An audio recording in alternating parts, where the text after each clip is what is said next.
Hi, welcome to the video. I'm going to teach an arpeggio exercise today, and this originally started off as just a fairly simple arpeggio lick, taking an A minor arpeggio and moving to an E minor one. So this A minor one has a root on the second string. It's part of this larger shape, but I'm only playing the top three strings. So the E is actually the lowest note, so it could be considered an A minor second inversion or A minor / E. It's because the E being the bass note instead of the root being the bass note. Now I'm using the E note that's in common between the A and the minor and the E minor arpeggios as my transition point. So that way when I finish my A minor, I can move down to my E minor easily. So it makes for easy transition. Now I want to then take this idea and move it through every note in the key, and I'm playing the key of C major right now. So I could do it with major triads, minor flat 5 triad. So basically this distance from A to E is just 1, 2, 3, 4. I'm moving, descending a fourth. Now, so if I ascend back a third, that'll put me one note lower than where I started originally. So I'd be on a G arpeggio. So the transition would be from the E minor, and then what I'm going to do is switch when I ascend back up the E minor to E minor 7, adding the D note instead of the E. That way I have a note in common with the arpeggio that's coming up. So then I end up with that lick, going E minor 7 to G. So I've got those two ideas. Then all I have to do is alternate those and move it through the whole key, and that's what the exercise is.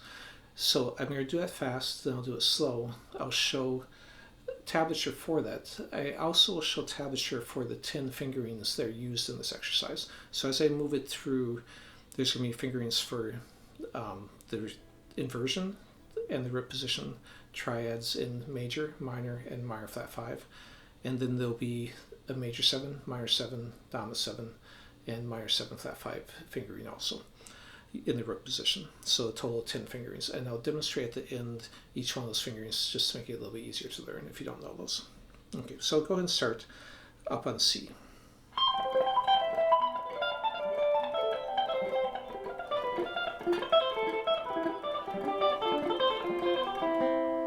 Okay, so now I'll go ahead and play it slower, excuse me.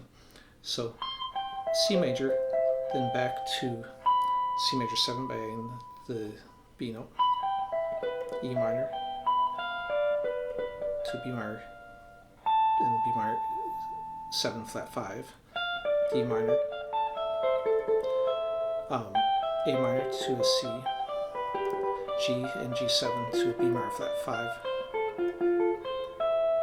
F major to F major 7 to the A minor to E minor 7, G, D minor to D minor 7 to F, and finally to a C. In the tablature for the C, I show it as hitting this last note twice. I wouldn't necessarily do it at slow speed, but at fast speed, I like doing that because it adds that extra downstroke that brings a kind of finality to the exercise. So here's a tablature for it. So this is, let me get straightened out. This is everything I just played. The R's underneath are showing where the roots of each arpeggio that's written above is. The 7 is showing when I'm adding in the 7th. So like in the first one, I'm adding the 7th to a C major to make it a C major 7. That note that is a 7 is also the first note of the next arpeggio. So in this case, the E minor / B, the arpeggio. So that's all the ones in there. Now I'm going to go ahead and show you tablature forward. This is all the individual shapes that are used inside this.